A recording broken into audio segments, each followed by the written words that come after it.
શ્રીમદ કરુણા સાગર ભગવાન કી જય. સત કેવલ સાહેબ જય બધી બોલાવી દીધી છે એટલે બહુ જયમાં નથી પડતો. હવે આપણે વિજયમાં જવાનું છે. વિજય કરવાનો એટલે મહારાજજીએ ઘણું કહી દીધું આપને કે જ્યાંથી મળે ત્યાંથી લઈ લેવું. અને મહારાજ અને ભગવાનના ઝઘડામાં ન પડવું. એટલે આપણે ચોખ્ખી સલાહ આપી કે ભાઈ જે જેને માનવું હોય એ તારું કલ્યાણ કર હંસ. એ બધા શબ્દો છે કે એ શબ્દોની ગળ મથલમાં નહીં પડવું. અને જ્યાંથી મળે ત્યાંથી લઈ લેવું. મધમાખી હોય ને એ ગમે એ ફૂલમાંથી મધ મળે ને એ ખેહી લે અને મધપુડા ભેગું જ કરે. એને હોશિયારી હોય. અને જે મોળની માખી હોય ને એ જે પોદળો પડ્યો હોય, મોળ પડ્યું હોય એની ઉપર જ બેસે. એટલે મહારાજની જે એ વાત હતી કે જ્યાંથી મળે ત્યાંથી મધમાખીની જેમ મધ ચૂસી લેવું અને પોતાના પોડામાં મૂકી દેવું. આ જે સમજુ લોકો માટેનો, અંશે થવાના લોકો માટેની આ વાત છે. એની ઘણી વાતો કરી, ગમે એવી વાતો કરી, સમજાય એવી વાતો કરી. આ બધી વાતો મારે કરવી હોય તો 8-10 મિનિટ પાછી બીજી જાય, પણ છતાં એમાંથી જે મુખ્ય મુખ્ય મુદ્દાઓ હતા એની થોડીક વાત તો મને કરવાનું મન થાય જ. કારણ કે એમાં એવું થાય કે આપણે જે વાત કરી છે એ ઉતારી છે કે પછી એમને વહી ગઈ ઉપરથી. ઘણા એને બેઠા બેઠા બગાસા આવતા હોય.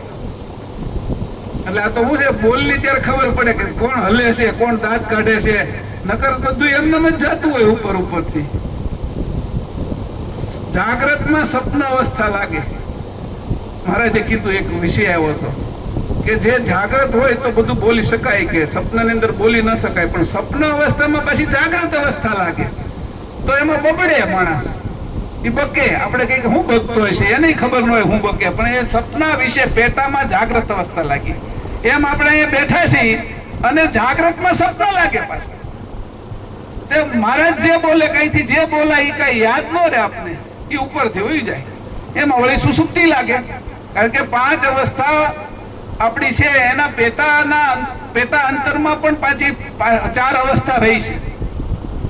જાગ્રત અવસ્થા ચાલતી હોય તેની અંદર સ્વપ્ન, સુસુપ્તિ, તુર્ય અને ઉન્મુની રહી છે. સ્વપ્ન ચાલતું હોય તેમાં જાગ્રત, સુસુપ્તિ, તુર્ય અને ઉન્મુની રહી છે. સુસુપ્તિ ચાલતી હોય તેની અંદર રીતે જાગ્રત, સ્વપ્ન, તુર્ય અને ઉન્મુની રહી છે. અને એનો સમય આપી દીધો કે એક પૂર્ણ અવસ્થા છે એના પેટાની અંદર કેટલો સમય જાય છે. એટલે 4364 અને 64 જે શ્વાસ છે એ એક પૂર્ણ અવસ્થાના હોય. અને 800 ઉપર કંઈક કીધું હતું એને ભાગાકાર કરી 4360 એ કુલ છે એ એક અવસ્થાના છે. અને એની પેટા અવસ્થામાં 864 શ્વાસ છે એની પેટા અવસ્થાના છે. તો આ શ્વાસની અંદર આપણી અવસ્થા ફરી જાય. કયો શ્વાસ હાલે છે એમાં અવસ્થા ફરી જાય. એટલે પહેલા શરૂઆતમાં મહારાજે કીધું કે પંચમ વેદની અંદર બધી જ વસ્તુ કહેવામાં આવી છે. બધા જ તત્વની એને કૃતની વાત કરી છે. અને શરૂઆત એની ત્યારથી જ કરી કે પ્રકાશ બ્રહ્મ વૃત્તિના 3 મહાતત્વો અને સંજંબો વૃત્તિના 3 ચક્ષસત્વો કેવી રીતે કાર્ય કરે છે, 84 તત્વો કેવી રીતે કામ કરે છે એની વાત કરી. પંચમ વેદમાં આમાંથી કશું બાકી રાખવામાં આવ્યું નથી, આવી વાત કરી. પછી ગોપીચંદની વાત કરી, માતા છે એ મેનાવતીની વાત કરી. ગોપીચંદ છે અને મેનાવતી એની વચ્ચેનો સંવાદ, આંસુના 2 ટીપા પડવા, એ નાતા થા ઉપરથી જ્યારે જોવે છે તારા પિતાનું શરીર છે એ આ નથી રહ્યું, કે મારી સામે જેનો નાશ થઈ ગયો છે આ તારું શરીર ને. એમાંથી એને વૈરાગ્ય જાગ્યો. અને આ વૈરાગ્ય જાગી અને ગોપીચંદ રાજામાંથી છે એ સાધુ થઈ ગયા. આવી રીતે ભરતરીની વાત. તો આ બધી વાતો છે એ શા માટે કરી? સંસારની અંદર જે કાંઈ છે એ તારી સાથે આવવાનું નથી એવું મેનાવતીએ સમજાયું. એવું આપને મહારાજ સમજાવે છે. મેનાવતી એના દીકરાને સમજાવ્યું, પણ મહારાજ આપને તો સમજાવે જ છે કે આ વસ્તુ કઈ આવવાની નથી સાથે. તો એના વિશે આપણે શું ઉપદેશ લેવાનો? આપણે શું લઈને જવાનું? મધમાખીની જેમ જે ફૂલમાંથી જે મળ્યું, પણ આપણા પોળામાં મધ વધવું જોઈએ. મધપૂડો છે એ મોટો થવો જોઈએ. હોશિયાર પાછી કેવી હોય મધમાખી ખબર છે કે પગની અંદર પાછું પોળાનું ગમ હોતી લેતી જાય. પોળો બનાવે એનું જે ચિકમ છે, એનું જે ફેવિકોલ છે એ પગમાં લેતી જાય, મોઢાની અંદર છે એ પાછું મધ લેતી જાય, હોશિયાર કે પછી લગાડતી જાય. અને 10-10, 20-20 કિલોનો મધપૂડો હોય, ત્યાં ફેવિકોલ નો હોય તો લટકાડેલો હોય. ફેવિકોલ ન હોય ત્યારે ક્યાંથી લાવે એ ફેવિકોલ? તો એ લટકાડી દે અને મસ્ત રીતે લટકાડે. પછી એવી રીતે એ ઘર બનાવે કે વરસાદ આવે ને તો પાણીમાં એ મધ હેઠું ન પડે, ઠંડીમાં પાછું એ જામી ન જાય, બરફ ન થઈ જાય, અને ગરમીની અંદર એની મેળે પીગળી ન જાય. એવી મસ્ત આયોજન કરે. કેટલી હોશિયાર હોય! એવી રીતે જે મધમાખી જેવા એ અંશો હોય ને એને આ બધું મળે. પગમાં હું લઈ જાઉં, ચાંચમાં હું લઈ જાઉં, કેમ ગોઠવવું એની ખબર પડે. તમે જોજો ઘણી વખત તો મધપૂડો છે ને ઓલે સ્લેબમાં લાગેલો હોય, 8-8, 10-10 કિલોનો હોય, અને પાછો 2-3 વર્ષ સુધી રહે. ફેવિકોલ ઓથી છૂટી જાય. એ આવું ગમ લાવતી ક્યાંથી છે? એને હોશિયારી ક્યાંથી આવતી છે? કે એમ કીધું કે આ ગમ એટલે હું બુદ્ધિ. ગમ એટલે ચોટી જાય નહીં, એવી બુદ્ધિ કે જે એક વખત પરમ ગુરુના ચરણમાં ચોટી જાય ને તો ઉખડે નહીં, એનું નામ ગમ. અને એ આપણે બધાએ કરવાની છે, એ ચોટાડવાની છે. એવી કઈ ગમ છે કે સંસારમાં રે, ફૂલ ઉપર બેહે, ફૂલમાં ઓળી પછી અંદર ચાંચ નાખે, અને જે માટીની અંદરથી જે મધ આવે છે એને ચૂસી લે. ફૂલને વીંધીને આવે, આખા છોડને વીંધીને પાછું ફૂલમાંથી નીકળે એને ચૂસી લે. બાકી આપણે આમ નીચવીને તોય ન નીકળે મધ. મનુષ્ય ગમે એટલી હોશિયારી કરે એને મધમાખી જ પાળવી પડે મધ લાવવા માટે, એની મેળે મધ ન નીકળે. એમ આ અંશ સિવાય કરતા કેવલના ધામમાં જવાય જ નહીં. બુદ્ધિ ગમે એ કરે ને, અંતસ્કરણ ગમે એ કરે ને, અંશે જ થવું પડે, મધમાખી જ થવું પડે. જ્યાંથી જે મળે એ હોશિયારીથી લેતા શીખવું જોઈએ. ઉત્તમ વસ્તુ લેતા શીખાય. બાકી જે છે એ કનિષ્ક હલકું એ ના શીખાય. એમાં જે ગેંગો હોય ને એ ગુની લીંડીઓ વાળતો હોય, મળની, એને એમ લાગે કે કેટલી નહીં વાસ મારતો હોય. અને મધમાખી આગળ જાઓ, મધ ખાવાનું મન થાય, ઓલો આખો જાય તો સારું એમ થાય. એટલે એવા ઘણા હોય, બે જાતના મનુષ્યો હોય. બંનેની વાત કરી દીધી, સમજી તમે લીજો. એ મારે કેવું નથી પાછું. કોને હું લેવું આ મુદ્દો છે. પછી કીધું કે 3 વસ્તુને કાળ ખાય છે. કેને? નામ, રૂપ અને ગુણ ને. અને 3 ને કાળ ખાઈ નથી શકતો. કોણ? તો એની કીધું પેલા કરતા કેવલ, ખગાકાર શૂન્ય, અને એનો બાહ્ય જે પ્રકાશ પડ્યો એ બ્રહ્મ. આ 3 ને અડી નથી શકતો કાળ. તો આપણે એ નામ, રૂપ અને ગુણમાંથી ઉપર ઉઠી એને જે કરતા કેવલનો અંશ છે આપણે એમાં જાય તો આપણે કાળ ન ખાઈ શકે. આવી વાત કરી. આ મુદ્દા છે હો બધા. તમારી સામે જે હું બકું છું એમ સમજજો, કે બોલું છું જે સમજવું એ. પણ એટલા સરસ મુદ્દાઓ હતા. એક વાત એની કીધું, વડનું બીજ હંધાયથી નાનું, એમાં વડલો ઉગે કવડો મોટો. 3 કિલોમીટર સુધી ઓલો કબીર વડ ઉગેલો છે. બોલો, એક બીજમાંથી, એક ડાળીમાંથી, એક દાંતણમાંથી ક્યાં સુધી પોગ્યો કબીરજી એવા આવ્યા પછી. અને નર્મદાના કાંઠે આપણે ફરવા જઈએ પાછા. હવે બીજ હોય એક ઝીણું અમથું રાય જેવડા બીજની અંદરથી આ આવડું મોટું વૃક્ષ કેમ કાઢે છે? આપણું શુક્રાણુ આંખે ન જોઈએ કે એમાંથી આપણું આ શરીર કેમ કાઢ્યું છે? કરતાની કરામત તો જુઓ. આ અંકુરની વાત કરી, ઘાટની વાત કરી, પણ ઘાટમાં 3 વસ્તુ નામ, રૂપ અને ગુણ રહેતું નથી. અને અંશ છે એ હંમેશા રહેશે, અને આ પ્રાણ છે એ પાછો મહદ પ્રાણમાં ભળી જાય છે. એટલે નામ, રૂપ, ગુણનો કોઈ દી અભિમાન ન કરવું. આવી વાત કરી અહીંયા. ગમે એટલું આપણે રૂપાળા હોય એનું અભિમાન ન કરવું. ગટપણ તો આવવાનું છે, કમરમાંથી વળી જવાના છે, પગ દુખવા મળવાના છે, કાન બેરા થવાના છે, દાંત એનો સમય નીકળી જવાના છે. બધું સારું છે ને તોય રૂપ કઈ કામ આવતું નથી. ભલભલાના રૂપો વહે કે એ ગોપીચંદની વાત ઉપરથી આપણે કર્યું. વાત ગોપીચંદની, પણ સમજાયું આપને કે તારું હાથ થવાનું પહેલા ધ્યાન રાખ. કે નામમાં બહુ અભિમાન ન રાખવું. કોણ છો? કે નામ આ ભાઈ છે કે એમ. એટલે નામ પહેલા પોગી જાય. રામ છે ને એ જંગલમાં ગયા ને એની પહેલા રામ છે એનું નામ પહેલા પોગી ગયું. ગુરુ ને સબરી ને ભરદ્વાજ ઋષિ ને વાલ્મીકી ને બધા એની રાહ જોવા મળ્યા. કેવટ ને બધા કે રામ આવવાના છે. રામનું નામ પહેલા પોગી ગયું તો નામ પણ મટી જાય. આ અત્યારે જે રામ થયા છેલ્લા એનો સમય જો 8,81,000 વર્ષ. ત્રેતાયુગ આખો વહી ગયો, ઓલા દ્વાપર આખો વહી ગયો. ત્રેતાના એન્ડમાં થયા 8,64,000 વર્ષનો દ્વાપર વહી ગયો અને 5,128મું વર્ષ કલિયુગનું હાલે. એ બધું ભેગું કરો અને રામે 12,000 વર્ષ રાજ્ય કર્યું તો 8,81,000 છેલ્લા રામને ગયા અને આ કલ્પના 454 રામ ગયા. કયા રામની ભક્તિ કરો છો તમે એમ કોઈ પૂછે તો હું જવાબ દેવો? અને અત્યારે આ વ્યવસ્થિત મન્વંતર હાલે છે એના 26મા રામ છે. આ રીતે એને ગણતરી તમે કરો તો કુલ આ બ્રહ્મા જે છે એના 1,80,04,454 રામ વયા ગયા. 400 એટલા જ પાછા કૃષ્ણ વયા ગયા. બોલો, આ બ્રહ્માના આયુષ્યમાં પ્રોટોનનું આયુષ્ય. આ કાલ્પનિક વાતો નથી કરતો, વિજ્ઞાનથી ગણિત કરીને અમે આ બધું ગણ્યું છે અને બધાને કીધું પણ છે અને વાસ્તવિક રીતે એના પણ પુરાવાઓ આપ્યા છે આપણે કે બ્રહ્માનું એક આયુષ્ય કેટલું થાય. એક દિવસ છે એની અંદર 1,000 રામકૃષ્ણ આવીને વયા જાય. એક કલ્પ, એક દિવસ એનો એક કલ્પ કહેવાય. પરમ ગુરુ કલ્પમાં એક વાર આવે અને આ જ્ઞાન લઈને આવે. સદગુરુ યુગે યુગે આવે. પદાર્થ ગુરુ તો હાજર હોય. શુદ્ધ ગુરુ તો કાનની અંદર આપણે છે એ મંત્ર આપી અને આપણા શરીરની અંદર કયા દેવતાના અંશો કઈ રીતે કામ કરી રહ્યા છે એ સમજાવે.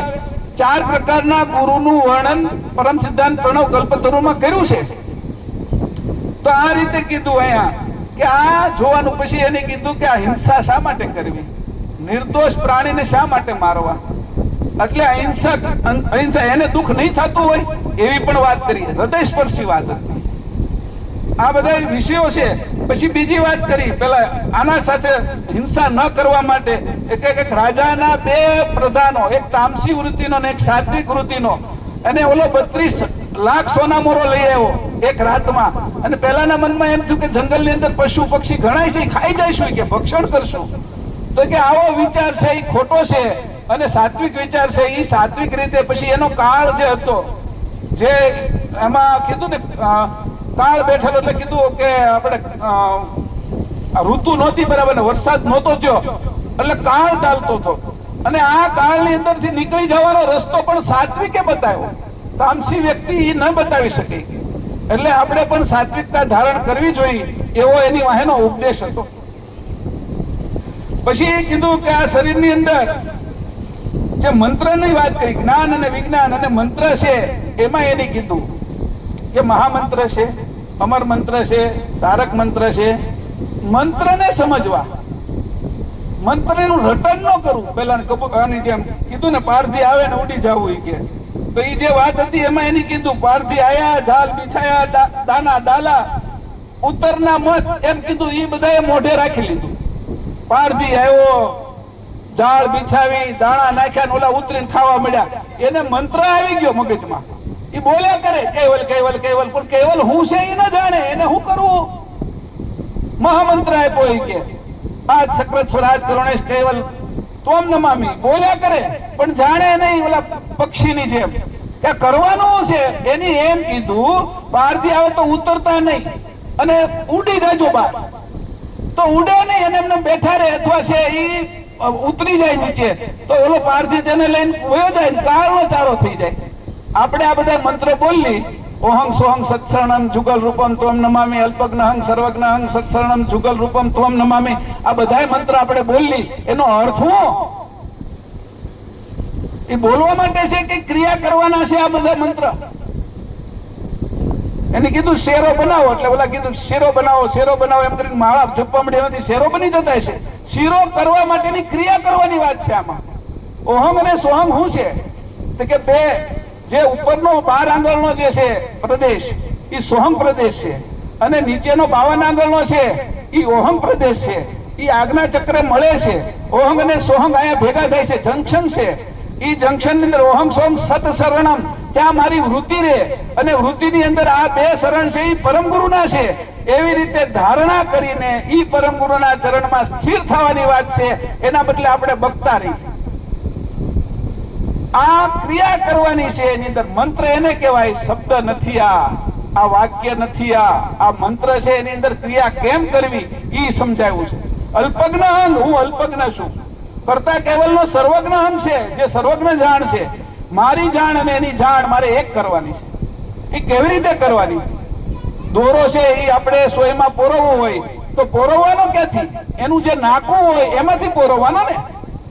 તો એની ક્રિયા છે એ સમજાવી છે. દોરોને પોરવવાની ક્રિયા એટલે એને કીધું અલ્પજ્ઞ હંગ અને સર્વજ્ઞ હંગ એ એક કરો તો સંધાશે. કે કોઈ વસ્તુ ફાટી ગઈ હોય, કોઈ વસ્તુ છે એ આપણે સાંધવી હોય, બટન ટાંકવું હોય તો દોરો અને સોયને એવી રીતે એક કરવા જોઈએ કે જેથી કરીને દોરો છે એ બટનની સાથે લાગી જાય અને બટન ટકાઈ જાય અને પાછું સોય અલગ થઈ જાય. એવી રીતે આપણે અલગ આ રીત કરવી જોઈએ. તો એને કીધું ઓહંગ સોહંગ સત્સરણમ જુગલ રૂપમ ત્વમ નમામિ. આ રીત શું છે?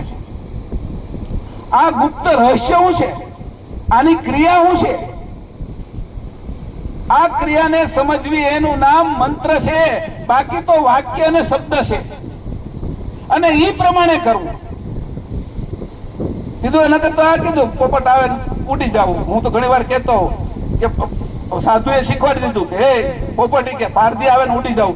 કે સાધુ કે અમને યાદ ન રહે આવે કે તો શું કરવું? કે તું થોડુંક બોલ કે તને યાદ રહી જાય. એટલે કે બોલવામાં પછી એને મંત્ર બોલવા જ માંડ્યો. પારધી આવે ને ઉડી જવું, પારધી આવે ને ઉડી જવું, પારધી આવે ને ઉડી જવું. પારધી આવ્યો, ઝાડવા ઉપર ચડ્યો તો એ મંત્ર બોલ્યા કરે. પકડી લીધી બોછી અને લઈ ગયો હારવાર. તો કે હજી બોલ્યા જ કરે છે. અરે ઉડી જવાની ક્રિયા કરવાનું કીધું છે તને, બોલવાની નથી આ વાત. કે તો તું નહીં ઉડી જાય તો તારો પ્રાણ ઉડી જશે આમાંથી. ઓલો ખાઈ જાય તો પ્રાણ તો ઉડી જાય, મારી નાખવાનો જ છે. તારે ઉડી જવાનું હતું. અહીંયા વાત આવી કરી. પછી ગુરુ દ્રોણાચાર્યની વાત કરી અને સાધુના વેશને ચોલા નહીં કે કલંક લગાડે એવા સાધુ નહીં બનવાનું કે. અને એની વાત કરી સંસારી કે સાધુ બધાની અંદરથી જ્યાંથી જે મળે એ લઈ લેવાનું કે. આ બધી વાતો અત્યાર સુધી જે કરીને એની મેં તમને થોડીક વાતો કરી. કેવી વાતો થઈ એની ખબર તો રહેવી જોઈએ ને આપણે. આ અલગદાસજી મહારાજે અલગ જગાડ્યો છે આપણા હાટું. એની કેવી વાતો કરી. એની જો ભાનમાં આપણે નો રહી બેભાન થઈ જાય તો અહીંયા આવ્યા શું કામ ના? આ આપણે જે ઉત્સવ ઉજવી છે મંદિરનો 25 વર્ષથી લીધું હું 25 વર્ષમાં પરિક્રમા જ કરી કે પરિક્રમાને સમજ્યા? પરિક્રમા શું છે? આ શરીરની અંદર લોહી ફરે છે, આંખની અંદર જે કીકી છે એ ફરે છે, વિચારો ફરે છે. આ બધી પરિક્રમા શરીરમાં થાય છે. કોષો ફરે છે, આપણે પાણી પીએ છીએ શરીરમાંથી નીકળે છે, પરસેવામાં પેશાબમાં બધે નખો બહાર નીકળે છે. આ બધી પરિક્રમાઓ જ છે અંદર શરીર. આ સૂર્ય પૃથ્વી પોતાની ધરી ઉપર ફરે છે, ચંદ્ર પાછો પૃથ્વીને ફરે છે, આ બંને પાછા છે એ સૂર્યને ફરે છે, સૂર્ય અભિજીતને ફરે છે. આ બધી પરિક્રમા આ બધું આ ચેતનની આજુબાજુ ફરે છે. આ બધું જળ ચેતનની આજુબાજુ ફરે છે. એ ચેતન પરિક્રમા કરતા આવડી જાય તો પરિક્રમા આવડી. અમૃત પીવાનું છે, ચરણામૃત. ચરણ કયું છે? ઓહંગ અને સોહંગ ચરણ શું છે? એની અંદરથી હું ઝરે છે અમૃત, ઈ પીવાની વાત કરી છે. આરત કરી, આરતી કરવાની વાત કરી છે. આરત શું છે? કે કરતા કેવલમાં આરત રાખવી, બીજે કે આરત સંસારમાં ન રાખવી, એનું નામ આરતી છે. બધું કરીએ પણ એનો અર્થ ન સમજીએ. આ ઘંટ વગાડી, શંખ વગાડી, કઈ સમજી નહીં શું છે. પછી મને ઘણા પૂછે કે આરતી કર્યા પછી કે મહેશભાઈ કે પેલો શંખ હોય એમાં પાણી હોય અને પછી આમ 3-4 વાર પાણી નાખે ને પછી કે આ રૂમાલથી આમ કરે છે હું? મેં કીધું ગુપ્ત રહસ્ય છે. આ બધા રહસ્યો છે, આ શીખવાના હોય. જો નજર પડે ને તો નિરીક્ષણ કરતા આવડે, પરીક્ષણ કરતા આવડે તો શીખાય. મંદિરની અંદર બધી વસ્તુઓ શીખવાની છે. આ કઈ મૂર્તિ બેહારી, હું મૂર્તિનો કોઈથી વિરોધ નથી કરતો, પણ મૂર્તિમાં આપણી જડતા ના આવી જોઈએ. આપણે એની અંદરથી સમજવાનું છે. મૂર્તિ કેની બની છે? યોગ્ય એવો જે શ્રેષ્ઠ પથ્થર છે ને એની અંદરથી મૂર્તિ બનાવવામાં આવે છે. અને મૂર્તિની અંદર શું થાય છે એની વૈજ્ઞાનિક વાત કરું તમને. આપણો જે ફોન હોય ને એની અંદર સિમ કાર્ડ હોય, એની અંદર છે ડેટાબેઝનું કાર્ડ હોય. એ બધા કાર્ડની અંદર સિલિકોનની ચીપ હોય. સિલિકોન એટલે શું? રેતી. રેતી એટલે પથ્થર. પથ્થરની અંદરથી આ બનાવવામાં આવે અને એની અંદર આપણું આ બધું સ્ટોર થઈ જાય.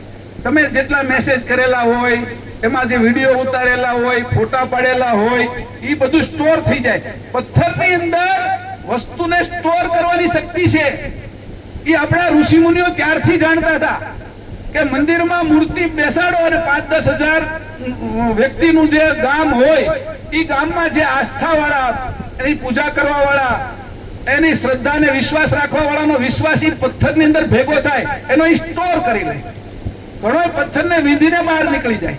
હું તો આના બધા વૈજ્ઞાનિક પ્રયોગો ભાભા રિસર્ચ સેન્ટરની અંદર કરતો હતો, મુંબઈની અંદર, હીરાની અંદર આ બધા પ્રયોગો કરતો હતો. એ પથ્થર જ હોય, એની અંદર કેવી રીતે અંદર જાય અણુઓ, કેવી રીતે ગોઠવાય, એની હું રીત છે. એમ જે આસ્થા હોય વર્ષોથી, હજારો વર્ષથી એક મંદિરમાં આપણા પૂર્વજોની હોય, અને એના ડીએનએ આરએનએ એક હરખા હોય. જે ભાવ આપણે કરી એ ભાવમાં બહુ જાજુ નાખીએ, એમાંથી થોડુંક અંદર ચૂસાઈ રહે. એ જે ચૂસાઈ રહે એવો બધાનો ભાવ જે ભેગો થયો હોય એ મંદિરની મૂર્તિની અંદર સ્ટોર થાય. તો પણ ચેતનનો ભાવ જડમાં જ જાય છે, એમ મારું કેવું છે. પાછું આ ધ્યાન રાખજો. એ પાછો જે સમય એમ મનુષ્યને કામ લાગવાનો એ ત્યારે કામ હોતી લાગે. એમાં તમે જે આસ્થા કરી હોય એ જેમ આ ચીપની અંદર તમે જે નાખો ને એ સ્ટોર થઈ જાય. ઘણાને છે 52 GB ની 54 GB નું સ્ટોર થાય, ઘણાને 128 GB સ્ટોર થાય, ઘણાને 200 ઉપર જીબી, ઘણા છે 500 ઉપર, ને ઘણાને 1 TB એટલે 1000 GB નું સ્ટોર થાય ફોન ની અંદર. આ જે છે આની અંદર મારે 528 GB ઊંધી રાખી, બધા જ ગ્રંથામાં પડ્યા રહે. એ કેમાં રહે? ઓલી જે પથ્થરની ચીપ છે ને એમાં પડ્યા હોય. જયારે કાઢવા હોય ત્યારે અંદરથી નીકળે. આની અંદર 1000 GB છે, 1000 એટલે 1 TB. 1 TB વસ્તુ આમાં રાખી શકું, બધા જ ગ્રંથામાં રાખી શકું, જેટલી માહિતી જોઈએ એટલી રાખી શકું. એ રે કેમાં? જે રેતીની બનેલી ચીપ છે એમાં આ ગોઠવાઈ જાય. એટલે એમથી જ હોય, એમાં આટલું બધું સ્ટોર કરી લે. આની અંદર 528 GB છે. આ હું તમને દેખાડું છું, એનો અર્થ હું તમને એમ કહેવા નથી માંગતો કે મારી આગળ આ બધું છે. હું એમ કહેવા માંગુ છું કે પથ્થરની મૂર્તિની અંદર આપણી આસ્થા, આપણી શ્રદ્ધા એ અંદર ચોંટી જાય. અને એ ચોંટી જાય એનું કારણ એ કહું તમને. એ કામ હોતી લાગે આપણે, પણ એ કેવલ ધામ લઈ જવા કામ ન લાગે, એ આપણે જડ કરી નાખે. આપણે જયારે બેઠા હોય, કોઈ મુસીબત આવી, કોઈ પણ એવી સમસ્યા આવી, તો આપણે જે મૂર્તિને માનતા હોય ને એ જ મૂર્તિ આપણી સામે આવે. તમે જોજો, બીજી મૂર્તિ પરમગુરુની ઘણી હોય પણ એ નહીં આવે. હનુમાનને માનતા હોય, શંકરને માનતા હોય, જેમાં માનતા હોય એ મૂર્તિ, કૃષ્ણને માનતા હોય તો મૂર્તિ છે એનું એક જળ રૂપ થઈ જાય. અને આ જળ વૃત્તિ આપણી ત્યાં રોપાઈ જાય. એ વૃત્તિ ક્યાંય પણ નહીં આપવાની, એ ચેતનને આપવાની, જડતામાંથી લઈ લેવાની, આ શરીરમાંથી લઈ લેવાની, તો અંશે થવાય. આ વસ્તુને સમજજો. આ વિજ્ઞાનનું કારણ છે. કોઈ મંદિર આપણું છે ને એ જ્ઞાન વિજ્ઞાન વગર બન્યું નથી. એનો દરવાજો કેવો હોય, કઈ દિશામાં હોય, ઉત્તર પૂર્વ જે દિશા છે એનું વાસ્તુ કેવું હોય, ગર્ભગૃહ કેવું હોય, ઉપર 7 ઘડા હું કામ લગાડે, શિખરબંધ હોય એને 7 ચક્રો, એની સાથે હું આપણો સંબંધ છે, એની ધજા ઉપરથી લાગે તો ઉર્જા કેવી રીતે ઉતરે અંદર. 6 ઋતુ થાય, હેમંત, શિશિર, વસંત, ગ્રીષ્મ, વર્ષા અને શરદ. અને મુખ્ય ઋતુ શિયાળો, ઉનાળો અને ચોમાસું. એની અંદર વીજળીઓ ચમકતી હોય, સૂક્ષ્મમાં સૂક્ષ્મ. એ પહેલાની અંદરથી ઉતરે અને તમે ગર્ભગૃહમાં જાઓ એટલે તમારી ઉર્જાની સાથે એક થાય અને એ તમને ઉર્જા આપે. એ મંદિરની વાસ્તુ છે. પણ છતાં એ ઉર્જાની જરૂર નથી. અંશીની સાથે એકતા કરે તો સીધી ઉર્જા મળે. તમે શિયાળામાં ક્યારેક બેઠા હો અને પ્લાસ્ટિકની ખુરશી ઉપર બેઠા હો ને આવીને કોઈ અડે, અથવા કારની અંદર તમે જાઓ ને એટલે તરત કરંટ લાગે, તમને આમ ઝટકો લાગે, એવો કરંટ લાગે. એવી ઉર્જા નિરંતર ફરતી હોય સૃષ્ટિમાં. એ ઉર્જા આપણી અંદરથી ઘટે અને વધે. આ ઉર્જાનું આખું બંધારણ છે, એને જ આદ્ય શક્તિ કીધી છે. વ્યાપક છે, માપક આદ્ય શક્તિ નથી. જેમ નિરંજન પુરુષનું આકર્ષણ વ્યાપક છે, બ્રહ્મનો પ્રકાશ વ્યાપક છે, બ્રહ્મનું જ્ઞાન વ્યાપક છે, એમ વ્યાપક અને માપક બે પદની ઉપર એકેદેશી પદ છે એ કેવલ કરતા. વ્યાપક અને માપક આ બે પદ સામાન્ય છે, એના ઉપર એકેદેશી પદ છે એ કેવલ કરતાનું છે. એના આપણે અંશ છે. ત્યાંથી સીધી જ જો આપણે ગતિ મળતી હોય, સરળ શક્તિ મળતી હોય, તો બાકીની બધી માયા, મહામાયા, આદ્ય શક્તિ એ બધી છોડી દેવાય. યોગ માયા છોડી દેવાય. કારણ કે તમને હીરો મળતો હોય તો પથરા લઈને હું કામ ફરવું? પારસ મળતો હોય તો હોનું ને ચાંદી લઈને હું કામ ફરવું? જ્યાં જાઓ ને તમને એમ લાગ્યું કે આને અડાડો એટલે હોનું થઈ જાય, તો પારસ, આપણે બધા પારસ છીએ. તમે વિચાર તો કરો કેવો રસ છે. આ પુરુષના અને સ્ત્રીના રસની અંદરથી આ શરીરો બન્યા છે. આ રસ કેવો છે કોઈને ખબર નથી. અરસમાંથી કેવી રીતે ઉતરે છે, આ શરીરો કેમ બંધાય છે.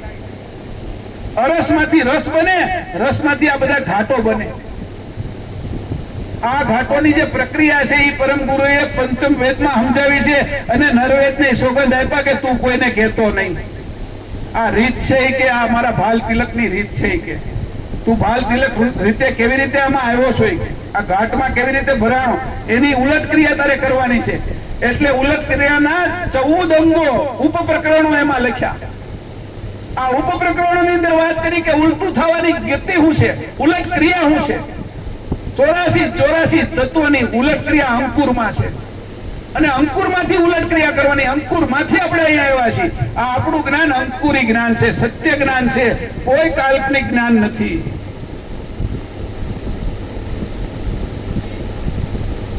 બે તત્વોના મિલનથી ત્રીજું તત્વ કેમ બને છે એ બતાવ્યું પરમ ગુરુએ. બે અવ્યક્ત તત્વો એ મળે અને ત્રીજું તત્વ બને કે સ્નો, ઠંડી અને હવા બે ભેગા થાય તો બરફ એટલે સ્નો પડવા મળે અને અદ્રશ્યમાંથી દ્રશ્ય થઈ જાય. આકાશની અંદર વાયુ અને સૂર્યના રજોગુણી કિરણ મળે તો વાદળા જામી અને વરસાદ પડે. અવ્યક્તમાંથી વ્યક્ત થાય એવી વાતો કરી, એના ઉદાહરણો આપ્યા 5-6. એમ આપણે પણ અવ્યક્ત હતા. જન્મ પહેલાના 9 મહિના બાદ કરી નાખો અને પછી ક્યાં હતા ગોતો બધા. આપણા સ્વરૂપ કેવા હતા? અવ્યક્ત, અરસ હતા. એમાં માતા પિતાના રસમાં આવ્યા, રસમાંથી આ સ્થૂળ શરીર થયા. 25 પ્રકૃતિઓ ઉત્પન્ન થઈ 5 તત્વોમાંથી. ભૂમિમાંથી 5 પ્રકૃતિ ઉત્પન્ન થઈ, હાડકા, માંસ, નાડી, ચામડી અને વાળ. જળ તત્વની અંદરથી 5 પ્રકૃતિ ઉત્પન્ન થઈ, વીર્ય, પેશાબ, લોહી, પરસેવો અને લાળ. અગ્નિ તત્વમાંથી 5 પ્રકૃતિ ઉત્પન્ન થઈ. કઈ કઈ? જોરથી બોલ. હે નહીં, અગ્નિ તત્વની કહું છું. અગ્નિ તત્વની અંદરથી કઈ તત્વ? આહાર, નિદ્રા, ભૂખ, તરસ, પછી આળસ, નિદ્રા અને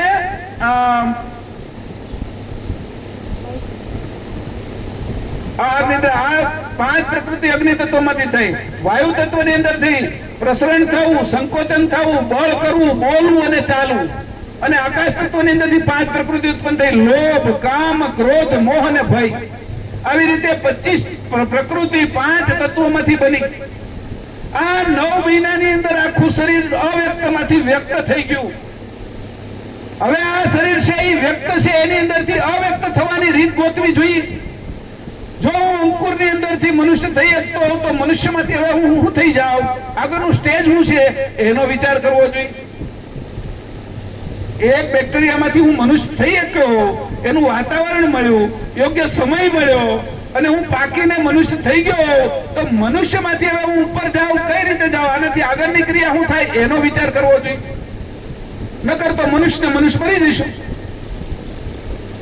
તો આ બધી પદ્ધતિઓ પરમ ગુરુએ પંચમ વેદની અંદર ગુપ્ત આપી, બધું દેખાડી દીધું, પણ કોઈને કીધું નહીં કે આમાં શું થાય છે. મંદિરમાં તમે જાઓ, આ ગર્ભગૃહ કેમ કહેવાય છે, આની અંદર મૂર્તિ કેમ મૂકવામાં આવી છે, એમાં આરતી હવાર હાંજ શું કામ કરવાની છે, એમાં આરતની અંદર દીવો કેમ પ્રગટાવવાનો છે, આ દીવો શું છે, આ શંખ શું છે, કેમ વગાડવાનો છે, વિજ્ઞાન છે. આ ઝાલર કઈ રીતે વાગે છે, આખી ક્રિયા આપી છે, આ મનુષ્યની ક્રિયા આપી છે, એની અંદર આ બધું બતાવ્યું છે. આ આપણું છે એ પ્રતીક છે, એ આપણું છે એ શિલાલેખ છે, એને વાંચતા શીખવું પડે. અવ્યક્ત વસ્તુઓ આપણા ઋષિમુનિઓ સંતોએ આની અંદર મૂકી દીધી અને એમાંય પરમ ગુરુ આવ્યા, એની આ બધી વસ્તુનો ઉકેલ કર્યો. જેને ગ્રંથ વાંચતા આવડશે એ કોઈ દી અજ્ઞાની નહીં રહે, એ કોઈ દી જીવ ભાવનો નહીં રહે, એ કોઈ દી આત્મભાવનો નહીં રહે, એ ચર્મચક્ષુનો નહીં રહે, એને ચેતન દ્રષ્ટિ ઉત્પન્ન થશે. જેને ગ્રંથ વાંચતા આવડશે ને પરમ ગુરુ પ્રત્યે ભક્તિ આવડશે. પછી ગ્રંથ વાંચતા આવડે અભિમાન કરશે તો નહીં આવે. પરમ ગુરુને માથે રાખશે તો જાણ આપશે. આને અભિમાન છે હું કરી લઉં, એમ કરવા દે ને, મારે હું પડીશ. એને ક્યાં આપણી દેવત કેટલાય છે, કારણ કે સૂર્ય બધાને પ્રકાશ આપે છે સમાન, બધાની ઉપર દયા કરે છે, પ્રકાશ બધાને આપે છે. વનસ્પતિ, પશુ, પક્ષી, જીવ જંતુ વાદળા કરે છે, વરસાદ લાવે છે, બધા ઉપર દયા કરે છે. પણ વિશેષ કોને આપે છે? જેનો ભક્ત જ હોય એને સમજાવે કે જો કે આપણે સૂર્યમાંથી સોલાર કુકર કેમ બનાવવું, એમાં કેવી રીતે છે એ ભાત મગ પકવવા, દાળ કેવી રીતે સોલાર કુકર બનાવતા આવડે. વળી કોઈને એનીથી વધારેની ભક્તિ થઈ હોય તો એને કહે કે આમાંથી ગીઝર કેમ બનાવવું, તો ગીઝરની રીત બતાવે ને સૂર્ય ગીઝરથી હાલે, આપણે પાણી ગરમ ન કરવું પડે, 24 કલાક આવે. વળી એનાથી કોઈ આગળ ભક્ત થયો, એને શીખવાડે સૂર્યની ભક્તિ કરતો, એને અંદરથી જાણ આવે કે આ જે ગરમી છે એની અંદરથી વીજળી ઉત્પન્ન કરવી છે, અને અંદર ગરમી લાગે એનું વળી એસી કરવું છે, તો એસી માં ઠંડક લાગે, ઉપર ગરમીને ભેગી કરીને ઠંડક આ બાજુ બહાર કાઢી. બોલો, આવી રીતો શીખવાડે. એમ પરમ ગુરુની ભક્તિ કરવાની રીત છે. ઉત્તમ, મધ્યમ અને કનિષ્ઠ. જે નીચેની ભક્તિ કરે છે એ આ બધું આપણે આ બધા જે કહેવાય ને ક્રિયાકાંડોમાં લાગીએ છીએ, અને મધ્યમ ભક્તિ કરે છે એ ગુરુ સેવામાં લાગે છે, અને જે ઉત્તમ ભક્તિ કરે છે એ પોતાને અંશ જાણે છે અને કરતા કેવલને જેમ છે એમ જાણે છે. આ ત્રણ રીતે ભક્તિ થાય છે, અને આ દ્વૈત ભાવની ભક્તિ છે. સર્વજ્ઞ અને અલ્પજ્ઞ એ બે હોય તો ભક્તિ થાય. જો સર્વજ્ઞ અને અલ્પજ્ઞ બે વિષય ન હોય તો ભક્તિ કોઈની કરી શકે નહીં. એ વાત પણ કરી મહારાજે. એટલે આ પણ ધ્યાન રાખવા જેવી બાબત છે. આટલી વાતો કર્યા પછી પાછો ગ્રંથ વાંચવાનો શું? આ મને જે ગ્રંથોમાં આગળ સમજાયેલું છે એ તમને આપું છું, થોડું ચાવીને. હું ચાવીને આપું તો પત્તા વાર ન લાગે એમ, બાકી આ બધું અઘરું છે. લોઢાના ચણા ચાવવા જેવું છે જો પરમ ગુરુ માથે ન હોય તો. અને જો પરમ ગુરુ માથે હોય તો આપણે ઓલી સૂતર ફેણી ખાઈને એમ મોઢા મૂકીને ત્યાં અંદર ઉતરી જાય, મસ્ત મજાની મજા આવે. સૂતર ફેણી જેવું લાગે, નાના હોય ખાધી હોય ને એની જેવું લાગે. મોઢા મૂકો ને એવી મજા આવે ને, એ રસ થઈ જાય કે વાર ન લાગે. તો પરમ ગુરુને માથે રાખીને ગ્રંથનો અભ્યાસ કરે તો હેલું, અને પરમ ગુરુને માથે અહમને માથે રાખીને અભ્યાસ કરે તો લોઢાના ચણા જેવું. નો ચાવી એકાય, નો પેટમાં પચે, અને પછી તો જે દુખાવો થાય નો અંદરથી બહાર નીકળે કે આ અહમનું જ્ઞાન છે. દેહોસ્મી, જીવોસ્મી, શિવોસ્મી, આત્મોસ્મી, જ્ઞાનોસ્મી ને બ્રહ્મોસ્મી, આવા 6 પ્રકારના અહમો છે. આ 6 પ્રકારના અહમોને દૂર કરી અને પોતે છે એ નિર્મળ થાય ત્યારે છે એને પરમ ગુરુ જાણ આપે. કેનું અભિમાન રાખીએ? મારે પરમ ગુરુ પ્રાપ્ત કરવા છે તો મારું અભિમાન તો એના ચરણમાં મૂકી દેવું પડે ને. અરે મારે મધમાખી થવું છે, મારે ગેંગો નથી થવું, ગોળીઓ નથી વાળવી. મારે જેને મધમાખી થવું છે એના માટે, અંશને જેને અંશે થવું છે એના માટેનું જ્ઞાન. બાકી 4 વેદ છે, 6 શાસ્ત્ર છે, 18 પુરાણ છે, 60 નીતિઓ છે, 108 ઉપનિષદો છે, એમાં ઘણું આપ્યું છે. ઇતિહાસ ગ્રંથો છે, રામાયણ છે, મહાભારત છે, આ બધા ગ્રંથો છે. પણ આ જે છે એવું ક્યાંય નથી. અને આ બધાનો અભ્યાસ પરમ ગુરુની કૃપાથી મેં કરી લીધો. અને પછી આ તમને કહું છું, આ કરી લીધું છે. કરકે કહું એમ પરમ ગુરુએ કીધું ને, તો મને હોતી એવો અનુભવ થયો છે એ બધું મેં કર્યું. ઋગ્વેદનો અભ્યાસ કર્યો, યજુર્વેદનો અભ્યાસ કર્યો, સામવેદનો અભ્યાસ કર્યો, અથર્વવેદનો અભ્યાસ કર્યો, 6 શાસ્ત્ર છે, ન્યાય દર્શન ગૌતમ મુનિનું છે એનો અભ્યાસ કર્યો, જૈમિનીનું છે એ મીમાંસા દર્શન છે એનો અભ્યાસ કર્યો, વેદવ્યાસનું વેદાંત દર્શન છે એનો અભ્યાસ કર્યો, કપિલ મુનિનું છે એ સાંખ્ય દર્શન છે એનો અભ્યાસ કર્યો, કણાદનું વૈશેષિક દર્શન છે, પછી પતંજલિનું યોગ દર્શન છે એનો અભ્યાસ કર્યો. 3 કલાક હિમાલયમાં શીર્ષાસનમાં હું રહેતો, બરફની ઠંડીની અંદર, દેશ વિદેશમાં ફરતો તો ન્યાય કરતો હતો. ખબર હતી આ શરીરની અંદરથી હું જુદો છું. આના માટે આ વખતે મારે પૈસા નથી કમાવા, આ વખતે તો આ જુદું થવું જ છે. દર જન્મમાં આનું આ કરું, ખાવાનું, છોકરા, સંતાનો, અને પાછો મરી જાઉં છું. આ વખતે તો કઈક જીવીને જાવ ને, એવો વિષય નક્કી કર્યો. અને 2000 ની અંદર ધંધો બંધો બધું બંધ કરી દીધું. 4 દેશોની અંદર ઓફિસો ધંધો હતો, એ બંધ કરીને ભાગીદારને હોપીને પાછો હું નીકળી ગયો. 2008 સુધી આ બધામાં કામ માર્યો. આ તમને એટલા માટે કહું છું કે આ બધું કરવા છતાં આ ગ્રંથો હાથમાં નથી આવવાના. અને પછી ઓલો કેમ બધેથી થાકીને કાગડો છે એ પછી સઢ ઉપર આવે, એમ હું હતી થાકીને બધેથી પછી ઉમરાની અંદર સઢ ઉપર આવી બેઠો. હું થાકી ગયો, કેટલું બધું કાંઈ કામનું નથી. આ બધું જોઈ લીધું, પણ આ જ્ઞાન સિવાય આ સઢ ઉપર, કારણ કે ગમે ને ઉડો, દરિયો ને દરિયો, થાકી જવાય, ખાવાનું કઈ મળે નહીં, એની અંદર આપણું પોષણ ન થાય, અંશંશી નો ભાવ જાગે નહીં, આ અહંકાર વધે. આ અહંકાર દૂર કોણ કરાવે? આપણો એટલે તરત ત્યાં ઉમરાની જે ધજા હતી ને ત્યાં એની આવીને હેઠે બેસી જતો અને 2004 થી 2026 સુધી ત્યાં બેઠા કરે. તારે જે આપવું હોય, રોજ ભિખારી ભીખ માગે ને તો મંદિરમાંથી નીકળતા હોય ને એ કઈક આપે, 2 દી નું આપે, 3 દી નું આપે. રોજ ઓલો દયામણો થઈને આમ આંસુ પાડતો બેહે ને તો આ તો રઘુરામની ભૂમિ, આ તો પરમ ગુરુ જે આટા મારી ગયા એની ભૂમિ, આ તો શાંતિદાસની ભૂમિ, આ તો વિષ્ણુદાસની ભૂમિ, આ સરજુદાસની ભૂમિ, આ મોહનદાસના શિષ્યની ભૂમિઓ. એ ભૂમિમાં બેવું તો એને ક્યારેક એમ થાય ને કાને કાંઈક આપવું છે એમ. એ ભાવથી બેસતો અને એનો અભ્યાસ કરતો. ક્યારેક તો સવારમાં 2 વાગે રાતે આવી જાવ, ક્યારેક તો રાતના 2 વાગ્યા સુધી પાછો બેહું. ઘણાને ખબર છે કલ્યાણદાસ હતા એટલે દરવાજો ખોલી નાખતા, નકર દરવાજો બંધ હોય તો 2 વાગ્યાનો આવીને બેહું. દેવજી ભગત કંઈક શીખવાડે, કંઈક છે આપણે બીજા બધા સંતો આવે એ કંઈક શીખવાડે અને કંઈક જીવનભાઈ શીખવાડે. જેની આગળથી જે શીખવા જેવું મળે એ શીખ્યા કરું. આપને ખબર છે, આપને આવડતું તો કઈ છે નહીં. જ્યાંથી જે મળે, મહારાજે કીધું જ્યાંથી જે મળે લઈ લ્યો, વાળી લ્યો, ઘર ભેગું કરો કે જલ્દી. આ તો જ્ઞાનનું લાહણું છે, આ મફત મળે છે.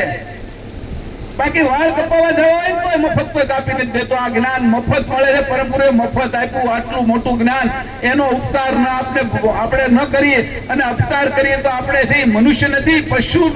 શરીર મનુષ્યનું શું છે તો આપણે પશુ જેવા. આ પશુ પ્રવૃત્તિમાંથી આપણે મનુષ્ય થવાનું છે. એટલે આ બધી વાતો એટલા માટે મેં તમને કરી કે આ કેવી રીતે થવાય. કોઈ માટી છે એ સીધું ઘોડો થઈ જ નથી જાતી. એને કેટલું ખોદાવવું પડે છે, ખૂંદાવવું પડે છે, એને કેટલી વખત છે એને દુઃખી થવું પડે છે અને એમાંય વળી ટપલા ખાવા પડે છે, બોલ ચક્કર ફરવું. અરે ચક્કર આવી જાય એટલું ફરવું પડે છે ને નિભાળે ચડાવીને પછી પાકું માટલું કરે બળી જવું પડે છે. ત્યારે માટલું થાય છે ને એમાં આપણે ઠંડુ પાણી. તો આપણે બધા અંશે થવા માટે એટલી તૈયારી રાખવી જોઈએ ને. દર વખતે મરી જ જાય છે, કાળ ખાઈ જ જાય છે. આ વખતે જેટલી પરીક્ષા પરમ ગુરુ લે ને એના માટે હું તૈયાર છું. આવો મક્કમ જેનો નિર્ધાર હશે કે જેટલી પરીક્ષા લે, જેટલા તપાવું એટલા, પણ મને તમે અંશે કરીને દેજો. આવો જેનો ભાવ થઈ ગયો એને પરમ ગુરુ લઈ લેશે. એના માટે આવ્યા છે, એને એ ઉદ્ધાર કરશે. એને આ બાજુની ઉધારી ચૂકવી દેશે બધી સંસારની. તારું આ ઉદ્ધાર હોય ને બધાને અરે કર્મની ઉદ્ધારી ચૂકવી દેશે અને અંશનો ઉદ્ધાર કરશે. એના માટે પરમ ગુરુ આવ્યા. આવા પરમ ગુરુની હું ભક્તિ ન કરું અને હું છે એ આ શરીરની અંદર મોહભાવ કરી, સંસારમાં મોહભાવ કરી અને અટવાઈ જાઉં તો દર જન્મમાં જન્મ 84 લાખ યોની, એની અંદર 4 ખાણ, એમાં મારું ભટકાવો, એમાં અટકાવો, નવી માન, નવા બાપ, નવી પત્ની, નવા છોકરા દર વખતે કરવાના. આમાંથી કેમ છટકવું?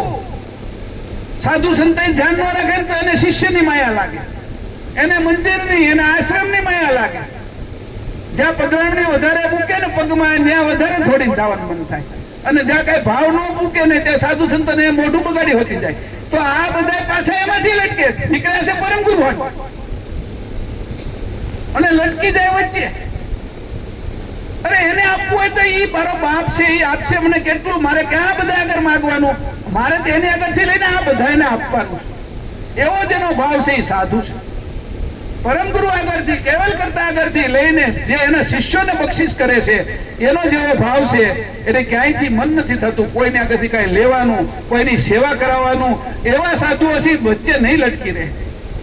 નકર એની સંસાર એટલે તો છોડ્યો છે કે મને પરમ ગુરુ પ્રાપ્ત થાય, હું અંશે થાવ એના માટે સંસાર છોડ્યો. અને એ પાછા ભોગવાદની અંદર, એ જ આમાં બધાની અંદર ફસાય તો એની જેટલું દુઃખ કોને લાગે?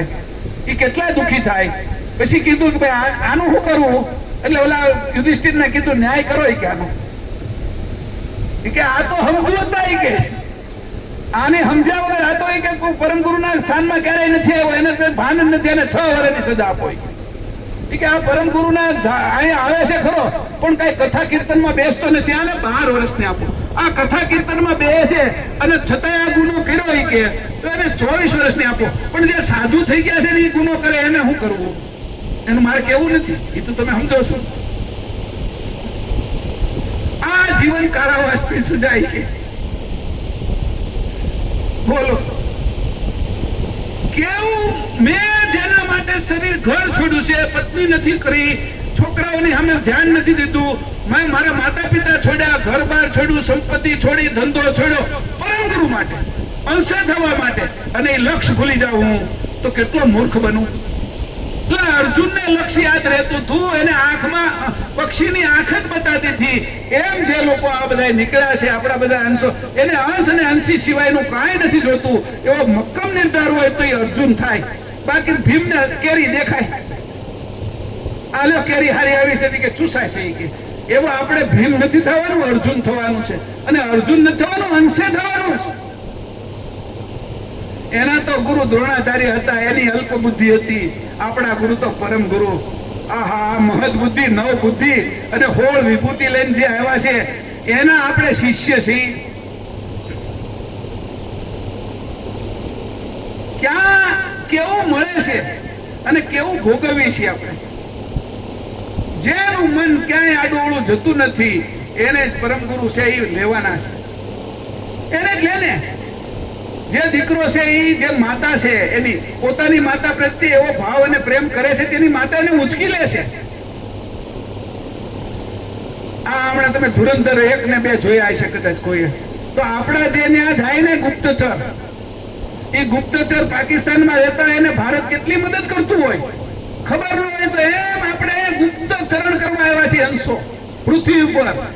અને આપણી જે આપણું મૂળ ધામ છે કેવલ ધામ, એમાંથી આપણે મદદ આવે છે, પણ આપણે સમજી નથી શકતા, એટલે લઈ નથી શકતા. આપણે ધુરંધર થવાનું છે અંશોએ. એવું કામ પરમ ગુરુને કરીને બતાવવાનું છે કે એ આપણી ઉપર કૃપા કરે, કરુણા કરે, દયા કરે, આપણે એની ગુપ્ત વસ્તુ સમજાવે, આપે.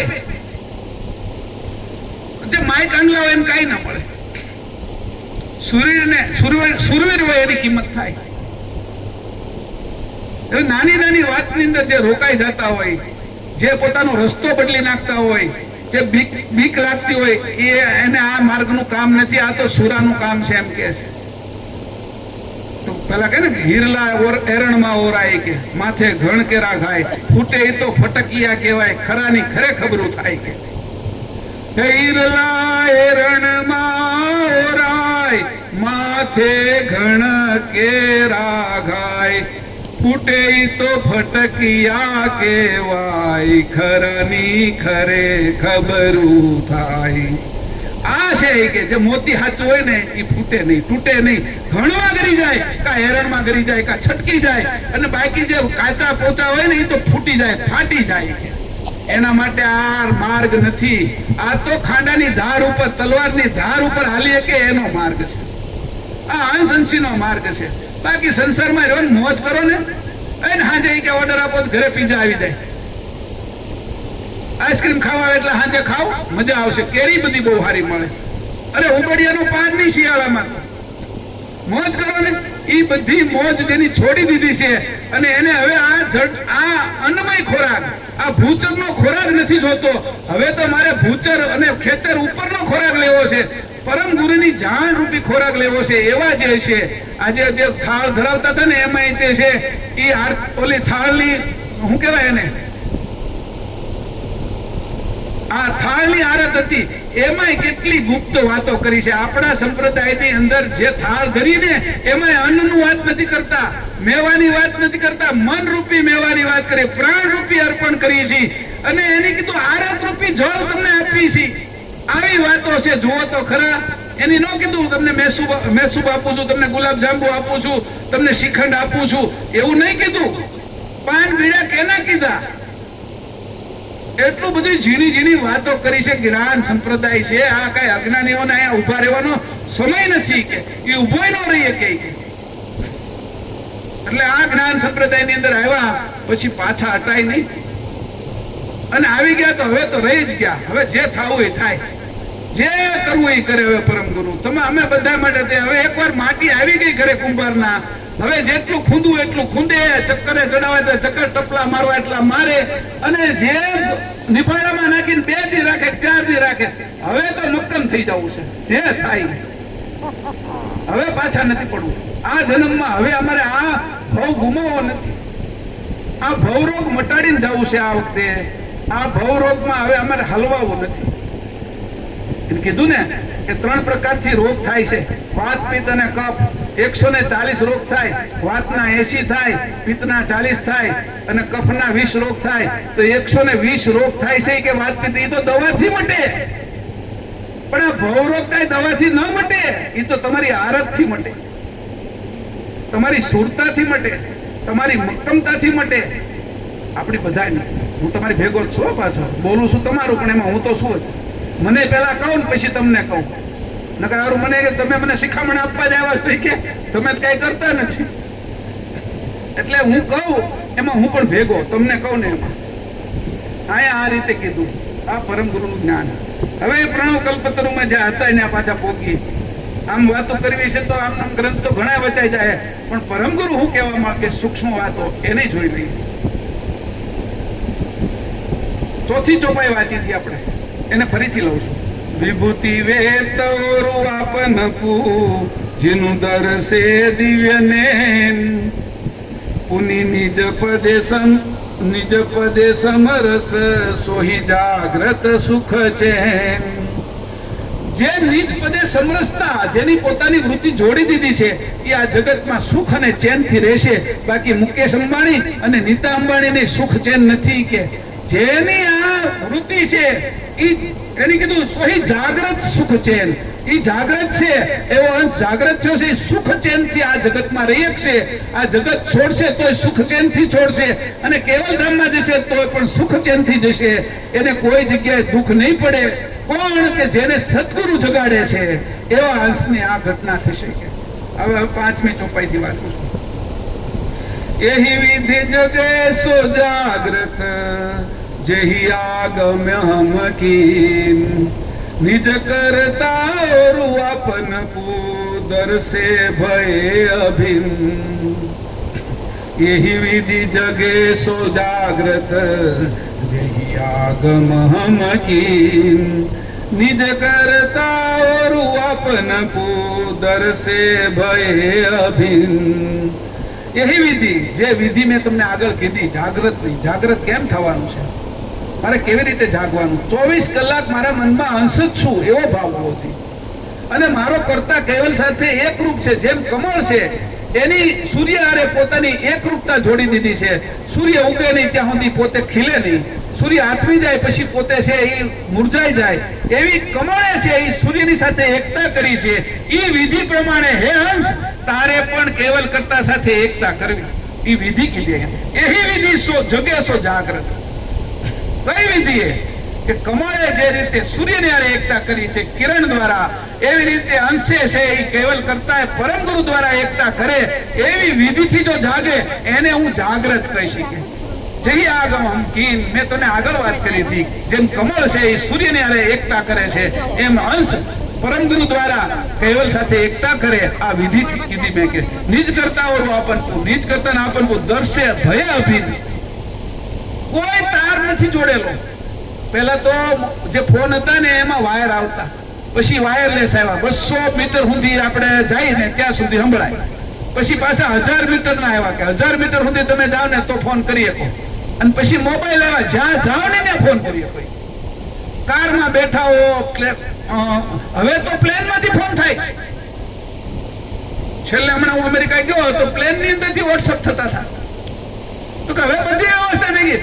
કોઈ જગ્યાએ જાઓ તો તમારો ફોન બંધ નથી રહેતો. તો એના વાયર નથી છતાં એની હારે એકતા થઈ ગઈ ને. એમ કે છે કે પરમ ગુરુ મને નથી દેખાતા ને હું મને નથી દેખાતો, છતાંય મારે એની હારે એકતા કરવી છે. પેલા તો ટીવી માં બટન દબાવીને આપણે કરતા, હવે રિમોટ થઈ ગયા. ગાડીમાં પેલા છે ચાવી લગાવતા ત્યારે એ કરતી, હવે તો આગળથી રિમોટ દબાવો એટલે ખુલી જાય. તો એવી રીત છે કે એ રીતે તમારે એકતા કરવાની. પછી મારી ગાડીનો રિમોટ દબાવો બાજુનું ન ખુલે. મેં ફોન કરવા દુનિયાની અંદર છે એ 5 અબજ થી વધારે ફોન હશે, પણ મેં જેમાં ફોન કર્યો એને જ જાય. બોલો કેટલું એનું કામ વ્યવસ્થિત. તો અહીંયા અંશ છે એ પરમ ગુરુને જ પ્રાપ્ત કરવા, કેવલ કરતાને જ પ્રાપ્ત કરવા એવો જયારે મક્કમ નિર્ધાર કરે તો બધા દેવી દેવતા છૂટી જાય. એને નો ફોન જાય, ફોન સીધો જ પરમ ગુરુને જાય. કારણ કે નંબર લગાડતા આવડવો જોઈ. આ રીતે એને કીધું અભિન્ન રહેવાનું, ભિન્ન નહીં થવાનું. આ રીતે એકતા કરવાની, સૂર્યની સાથે કમળની એકતા, એમ અંશે છે એ અંશીની સાથે એકતા કરવી. આ રીત બતાવું છું. આપનપુ અને પતિ પત્ની અંદર એકતા કરવાની. અહીંયા કહે છે ભગવાન કરુણાસાગર કહે છે કે આગળ કહ્યા મુજબ જેઓ શુદ્ધ જાગૃત થયા છે તેઓ જ નિજ કરતાને આપનપુને જાણી અભિન્ન એટલે એકમેક થશે, બાકી એકમેક નહીં થાય. સૂર્યનું જે તમોગુણી કિરણ જે પાણીની ઉપર પડે છે ને એને હોતી ત્યાં ખેંચીને લઈ જાય છે. પરમ ગુરુને કહેવાનું અમને ભલે તમારે તમોગુણી કિરણ અમારી ઉપર પાડવું પણ તમારા ધામમાં લઈ જાય. આ સઘન ઘનની અંદર કેટલું પાણી ભર્યું છે. એટલે પાત્ર એકે નહીં ને કેટલી ડોલું રાખવી પડે, કેટલા ટાંકા બનાવવા પડે, કેટલી નદીઓ બનાવવી પડે, કેટલા સમુદ્ર બનાવવા પડે. આકાશમાં પાણી રાખ્યું છે એનું રૂપ તો જોવો. અને વરસાદમાં બધી નદીઓ ફૂલે ફૂલ આવી જાય, સરોવરો ભરાઈ જાય, તળાવડાઓ પાર તોડીને બહાર પાણી નીકળી જાય. એટલું પાણી આકાશમાંથી પડે એ ના રાખતો કેમ હશે? આવા કરતાને હું ભજું નહીં તો મારે ભજવા કોને? આટલી વાસ્તવિકતા મને નથી દેખાતી. એક ગ્લાસ પાણી લાવવું હોય તો મારે પાત્ર ગ્લાસનું જોઈએ છે. 300 ml પાણી લાવવા માટે મારે ગ્લાસ જોઈએ છે. એટલે આની એવું પાત્ર હું બનાવું ને આકાશની અંદર કે અહીંથી જે ઉઠાવીને ત્યાં લઈ જાય અને ત્યાં હાચવીને રાખે કેવી રીતે, પાછું ચોખ્ખું કરીને આપે. એને કહેવાનું હે પરમ ગુરુ તમે આવું જો આ ગંદા પાણીને ચોખ્ખું કરી લીધા તો મારી જેવા ગંદા અંશને તમારે તમોગુણી કિરણો પાડો પણ મને ચોખ્ખો કરીને તમારા ધામમાં લઈ જાઓ. આવી પ્રાર્થના કરવી. તમે આમાં ગંદુ પાણી હોય છે, વાસ મારતું હોય છે, ગારો હોય છે, એને હોતી તમે ઉપર લઈ જાઓ. તમારું પાત્ર નથી દેખાતું. હું પાત્ર ન હોઉં ને તો તમે મને પાત્ર કરજો. આવું પ્રાર્થના કરવાની. હું ગંદો છું, હું અંશ છું, સંસારમાં રહ્યો છું, કેટલાય સમયથી તમારાથી જુદો પડીને ભટકું છું. આવું પ્રાર્થના કરીને રોવાનું. ત્યારે એ અંશને શુદ્ધ કરીને ત્યાં લઈ જશે. કોઈને રોતા જ આવડતું નથી. રોવા કે નહીં હટું પૈસા વહી ગયા મારા, ઓલી બેંક ઉઠી ગઈ કે આની ઉછીના દીધા એ આપ્યા નહીં કે આ ગાડી ભટકાડી દીધી એની હટું રોવું છે. આ દાંત દુખે છે કે એમાં રોવું છે. હાલાતું નથી. આ પરમ ગુરુ માટે નથી રોવું. રોતા નથી આવડતું. રોતાય નથી આવડતું, જોતાય નથી આવડતું. ચર્મ દ્રષ્ટિથી જોઈએ તો આપણે આમાં અંશ ક્યાંથી દેખાય? આ બધામાં અંશ ભરેલો છે. મારા સહિત બધાની અંદર કીડીમાં અંશ ભરેલો. હમણાં ઓલે કીડીને પૂરીનું કંઈક પડ્યું હતું ને તો કીડી એટલી મસ્ત લાઈનમાં હાલતી હતી પછી ઉચકાતું નતું ને તો 3-4 પાછી થાય ભેગી સંગઠન કરે અને એકારે ઉંચકે પાછી. હોશિયાર કેટલી કે આ એકથી નહીં ઉચકાય. ઓલી મોટું કપાઈ ગયું હોય ને તો એકથી ન ઉચકાય તો 3-4 વળી મોઢામાં ભરાવે ને ઉચકીને લઈ જાય. એટલી સમજ આ કીડીને મને સમજ જ ન આવી. મને જોતા જ ન આવડ્યું. એને કેવી આંખ આપી, એને નાક કેવું આપ્યું, એને પગ કેવા આપ્યા. એને નાક આપ્યું હોય તો શ્વાસ તો લેતી છે ને, તો એને ફેફસા આપ્યા છે ને, અને એ ખાતી હતી એને આંતરડા આપ્યા છે ને, એ મોળ કરતી છે ને. તો એટલું બધું કીડીને આપ્યું. તમે કરુણાસાગર કેવા છો? કે મને એટલી ભાન નથી પડી. એમ રોતા કોઈને નથી આવડતું. રોવે છે સામાન્ય વાત. માં મરી ગઈ, બાપ મરી ગઈ, દીકરો મરી ગઈ, હું કે પોકાર કરીને રોવે, બાંગ નાખીને રોવે. એટલે આ કરતાથી તું જુદો થઈ ગયો જે અખંડ છે અને તું પાખંડમાં આવી ગયો. 5ના ખંડની અંદર આવ્યો. ભૂમિ, જળ, અગ્નિ, વાયુ અને આકાશ પંચ તત્વોમાં પાખંડી થઈ ગયો. અખંડ કરતાની સાથે તારે એકતા કરવાની હતી, તું પાખંડ ક્યાં થઈ ગયો? તને કારે રોવું આવતું નથી? કારેક તો એને હાટું રો. એકવાર તો ટ્રાય કર. આ સંસાર હાટું રોય મરી જાય તો કેટલાય જન્મ રોવાના જ આવશે. એકવાર અખતરો કરી કે આ રીતે તારે એનાથી ભિન્ન નથી થવાનું, અભિન્ન થઈ જવાનું. એની હારે રોતા એની હારે એકતા કરવાની, હસતા એની હારે એકતા કરવાની. મધમાખી ફૂલ ઉપર બેઠેલી જો ને તો એકતા કરવાની. ઓહો કે આ મધમાખી બેઠી એમ મને હોતી હું અંશે થઈ જાઉં અને ખાલી પરમ ગુરુ સિવાયનું મને કઈ ન મળે. આવી ઈચ્છા કરવાની. ભમરો ઉઠતો હોય, ભમરી ઉઠતી હોય તો કહેવાનું હે તમે તો ભમરી જેવા છો, હું તો ઈયળ જેવો છું. મને ડંખ મારી નહીં તે તમે ભમરી બનાવો. નકર ઈયળ ને ઈયળ હું મરી જાય છે. કેટલી ઈયળો મરી જાય છે. કોકના ભાગ્ય હોય તો ભમરી બને. આવું સંસારમાં જોવાનું. તાપ પડતો એમાં જોવાનું. પાણી હોય ને ભરેલું એ તરત ઉડી જાય છે. આહા અહીંયા પાણી પડ્યું ઉડી જતું હોય નહીં, આકાશની અંદર જતું છે એ કેવી રીતે ભરાતું છે એમ વિચાર કરીને કેવલ કરતાને યાદ કરવાનું. 24 કલાક લક્ષ ભજન કરવાનું. 3 કલાક નહીં, 3 ઘડી નહીં, 144 મિનિટ નહીં, 48 મિનિટ નહીં. ખાઈ ત્યારે કહેવાનું કે ઓહો લાળ તમે ક્યાંથી અમને આપી? આ દાંત કેવા આપ્યા કે આગળ છે એ તોડવાના ને બાજુમાં વળી ચાવવાના. વળી રૂપ કેવું આપ્યું, જીભની અંદર એક કે હાડકું નું આપ્યું. એ હાડકું આપ્યું તો આ 32 હાડકા ને એની હારે લડાઈ થતી કે આ તમે ન આપ્યું. જીભને કેટલી હોશિયાર રાખી.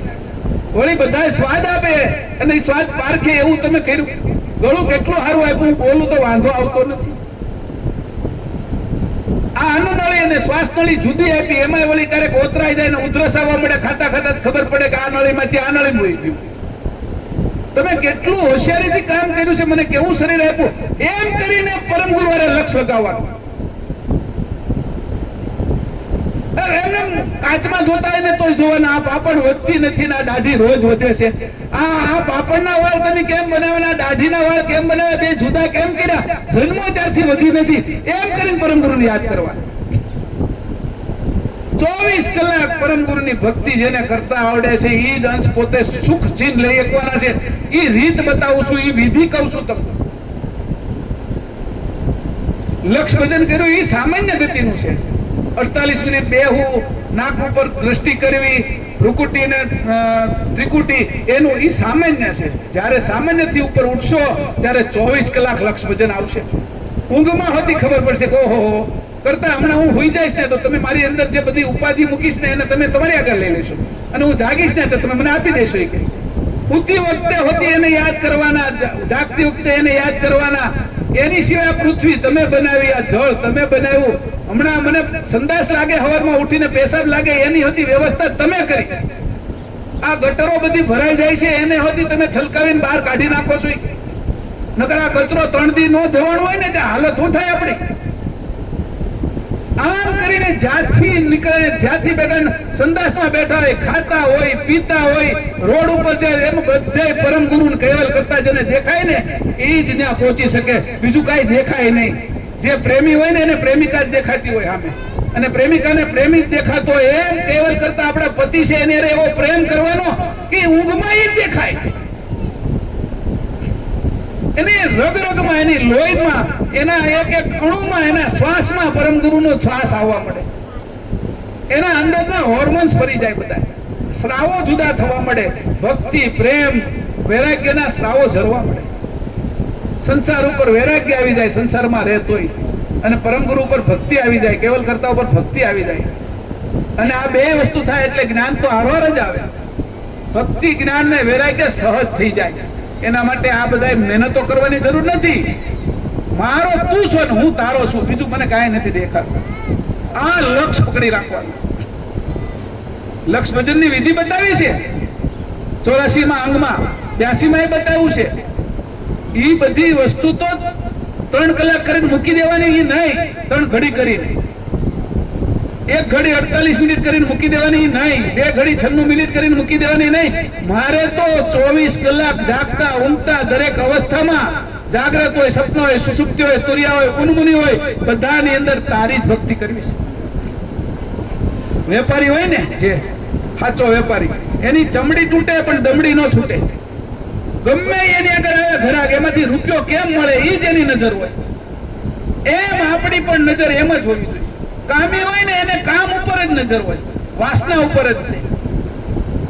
લોભીને છે એ સંપત્તિ ઉપર નજર હોય, ક્રોધીને છે એ એને એમ થાય કે હું આ બધું જીતી લઉં, એના ઉપર નજર હોય. મોહીને એમાં મોહમાં નજર હોય, અને ભય વાળો એને બધે ભય દેખાતો હોય. અંધારું થોડુંક થાય ને તેને ભૂત દેખાવા મળે. એમ આપણે 24 કલાક પરમ ગુરુ જ દેખાવા જોઈએ. એ જે થવું એ થાય. કૃષ્ણ એવો જેને લક્ષ આવડી ગયો છે કે આ વિધિ પ્રમાણે જાગૃત કરું છું. આ કલ્પનાની વાતો નથી કરતો. જેનું મન લાગેલું હોય ને, સબરીને ને રામને આવવું પડ્યું હોય. અને આપણા કઈ પરમ ગુરુ છે એ એવા નથી. એ તો રગરગની જાણે છે. તું જો સાચી દાનત કરીશ ને તો તારી સામે હાજર હશે. તને એ દેખાશે પણ આ આંખે નહીં, સમજણની આંખે દેખાશે. ચર્મ ચક્ષુથી નહીં દેખાય. કોઈને કીધું હોય ને કે પરમ ગુરુ મને દેખાડા, હું પરમ ગુરુ વાત તો નહીં માને, કારણ કે ચર્મ ચક્ષુ વાળા છે. હું પહેલા બહાર વિદેશમાં ગયો ને તો મેં એમ કીધું ભાઈ જ્યાં દાદરા ચડે છે અને આપણે ઊભું રહી જવાનું હોય તો અહીંયા આવીને આપણે વાત કરીને તો કોઈને એસ્કેલેટરની ખબર નહોતી ત્યારે એ કે હારો ગાંડો છો શું કે તું દાદરો છે એ ઊભો હોય ને આપણે એના ઉપર ચડવાનું હોય પગથિયા ઉપર. મેં કીધું એવું ન હોય એમ હું કહેતો એવું ન હોય ત્યાં છે એ એસ્કેલેટર એવા દાદરા હોય કે એની ઉપર ઊભા રહી જાય ને એ ચડે. શરૂઆતની વાત કરું છું તો મારી વાત કોઈ માને નહીં. આવી ભૌતિક વાતો નથી માનતા. કોઈ પહેલી વખત મોબાઈલ ની વાત કરી હતી. મારા એક મિત્ર પહેલી વાર મોબાઈલ લઈ આવ્યા હતા અને મોબાઈલ એટલો લાંબો ને એની ઉપર પાછું પેલું એન્ટીના મોટું. સમજાણું? વાલજીભાઈ કેસરી હીરાના મોટા વેપારી હતા અને લઈ આવ્યા. મને કે મહેશભાઈ મારા મિત્ર ખાસ મોટી ઉંમરના એટલે ઈ છે રાષ્ટ્રપતિ દ્વારા એને 3 વખત એવોર્ડ મળ્યો. એટલું બધું એક્સપોર્ટ કર્યું હતું. મોટા વેપારી હતા. તો પહેલી વાર મેં કીધું વાયર વગેરે તમે બધે લઈને વાલજીભાઈ ફરો છો એ કેવી રીતે હાલે? મેં કીધું આ ગજબ કહેવાય. ત્યારે મને મગજમાં નહોતું હતું કે આપણે વાત કરીએ કી વાત. પછી કીધું ભાઈ હવે ફોન માંથી કે પેલા એમ કીધું ઘડિયાળ હવે કાઢી નાખો. ઘડિયાળ ફોનમાં આવી ગઈ. કેલ્ક્યુલેટર કાઢી નાખો. ઈ ફોનમાં આવી ગયું. કેમેરા કાઢી નાખો. ઈ ફોનમાં આવી ગયા. ટપાલ હવે ટપાલ પેટીમાં નહીં જવાનું. ટપાલ લખવાની નહીં. ઈ આમાં મેસેજ લખો તો હોયું જાય. તમારે વિડીયો ઉતારવો તો એ કે તમારે પિક્ચર શું હોય તો એમાં આવી જાય. પૈસા તમારે ટ્રાન્સફર કરવા છે તોય આવી જાય. કોઈનામાંથી પૈસા આવ્યા છે ઈ જોવાઈ જાય. આહા આટલા બધું આપી દીધું તો અંશે થાવ તો શું મળે? આ જડમાં એટલું મૂકી દીધું છે તો અંશમાં જાઓ તમે તો તમારી આગળ શું સગવડતા હોય? આ 24 કલાક કનેક્ટિંગ રહેશે આ ફોન. એમ આપણે 24 કલાક કનેક્ટિંગ રાખવા. આની કીધું આ રીતે ભિન્ન નહીં રહેવાનું કરતા સાથે. આ રીત મેં તમને બતાવી કે 24 કલાકનું લક્ષ્યભેદન હોય પણ તે નથી કર્યું તો તને નહીં આવડે. મેં કીધું હોંગકોંગમાં હતો ત્યારે રોડ હાલે અને આપણે ઊભું રહી જવાનું. રોડ ઉપર આપણે હાલવાનું હોય કે રોડ થોડા હાલે એમ કે પાછા. મેં કીધું એ બધું વયું ગયું હવે જૂનું થઈ ગયું. રોડ હાલે મેં કીધું 20, 25 કિલોમીટર ની પટ્ટીઓ નાખેલી હોય એના ઉપર ઉભા રહી જાય એટલે એ ક્યાંય 2 કિલોમીટર સુધી લઈ જાય. પાછા 4 રસ્તા આવે ને પાછા વળી જાય એટલે બીજી પટ્ટી ઉપર ઉભા રહી જાય. એ હાલે. આપણે હાલવાનું જ નહીં. અને રોડ એસી આખા એ ભોંયરામાં રોડ કરેલા. ઉપર છે એ ટ્રેન હાલતી હોય એના ઉપર છે એ બસો હાલતી હોય અને 200-250 ફૂટના અંદર ભોંયરામાં રસ્તા કરેલા બધા એસી. છત્રી લઈને જવાની જરૂર નહીં. છત્રી તેની બનાવી જ છે. ઠંડી લાગે નહીં. આપણે હાલવાનું નહીં. આ કોઈને વાત કરી હોય તો કેવલધામ નું સુખ કેવું છે એમ કહું તમને. એકવાર જુઓ તો ખરા. અખતરો તો કરો. કેવલધામ નું સુખ કેવું? અહીંયા હોંગકોંગ ની અંદર અમેરિકા ની અંદર આવા સુખ કલ્પના નહીં આવે. તમને હું વાત કરીશ ને ત્યાં પેલા સાન ફ્રાન્સિસ્કો કે અમેરિકા ની અંદર જાઓ ત્યારે ઓલા રોબોટો નીકળે. હાથમાં છે એ બધી વસ્તુ લઈને નીકળે. એ ઘરે દેવા જાય રોબોટ. 4 રસ્તા આવે વાહનો જતા તો ઉભા રહી જાય. પછી સિગ્નલ ખુલે એટલે જાય. જેના ઘરે જવાનું એના ઘરે દઈ આવે. ડ્રોમ આવે. ડ્રોમ બધી ડિલિવરી કરે. શાકભાજી જોતું હોય તો ડ્રોમ આવીને આપી જાય. ઓલા તમારે પીઝા જોતા હોય તો ઓલા આવીને આપી જાય. તમારે ઘી મગાવવું તો એ ઘરે આવીને આપી જાય. બધા મશીનો કામ કરવા મળ્યા. ગાડી બેહો એટલે બેહવાનું. આમ ફોન કરીને લગાડવું એટલે ગાડી આવી જાય. આપણે જ્યાં હોય ને અંદર કોઈ ન હોય. આપણે ફોન અડાડીએ એટલે આમ કરીએ એટલે તરત દરવાજો ખુલી જાય. ની મેળે બેસી જવાનું. આપણે જે જવાનું હોય ને એડ્રેસ નાખી દીધું છે એ લઈ જાય. આપણે એની સ્પીડે લઈ જાય. કોઈ ચલાવવા વાળું નથી. પછી આપણા મોબાઈલ માંથી પૈસા કપાઈ જાય અને પછી ગાડી છોડી દે ને એને પાર્કિંગ થવાનું. જે જગ્યાએ પાર્કિંગ હોય ને એ પોતે થઈ જાય. બધું ઓટો સિસ્ટમ આ પરમગુરુ આવ્યા પછી બન્યું. આ જાણ આવી પછી 1774-73 ની અંદર જે પરમગુરુ આવી ગયા ત્યાર પછી વૈજ્ઞાનિકો પેદા છે. આ જાણ પછી ઉતરી. આ જાણ પહેલા નહોતી. બધા પથ્થર યુગમાં જીવતા. એને એમ કે મનુષ્ય કોઈ પ્રાણીને ન બાંધે ત્યાં સુધી વાહન ન કહેવાય. ઘોડા ગાડીમાં ઘોડો બાંધવો પડે. બળદ ગાડીમાં બળદ બાંધવું પડે. ઊંટ ગાડીમાં ઊંટ બાંધવું પડે. એટલે કોઈનું કોઈ સજીવ જોઈએ. અને પરમગુરુ આવ્યા પછી નિર્જીવ હાલતું થયું. બસ હાલે, ટ્રેક્ટર હાલે, પ્લેન હાલે, ઉડે, સ્ટીમરો હાલે. આ બધું સજીવ છે એમાં જરૂર ન પડે ને નિર્જીવને હાલતું કર્યું. આ જાણ ઉતારી પરમગુરુએ બધા વૈજ્ઞાનિકોમાં.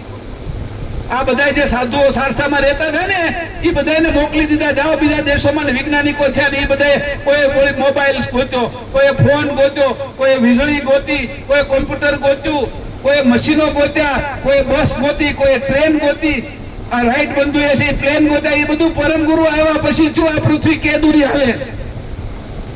તમે વિચારો, પરમ ગુરુ જાણ લઈને આવ્યા, એ કોઈને કહેવાની જરૂર કઈ અધૂરું કામ મૂકી ન દે આપણા માટે કઈ બાકી રાખે ચકવે જ્ઞાન કરવું ને મારા બધા શિષ્યો છે એ કરશે એવું ન રાખે. એ તો જાણ લાવે ને જાણ વેચી દે. એવી જાણ આખી દુનિયામાં વેચી દીધી. હજી આ 3 વસ્તુ બનવાની છે. બધું કામ રોબોટ કરશે, એનું સંચાલન AI કરશે, અને ક્વોન્ટમ કોમ્પ્યુટર આવશે, એ સમસ્યાનો ઉકેલ કરશે. કોઈને કામ કરવાનું નથી રહેવાનું.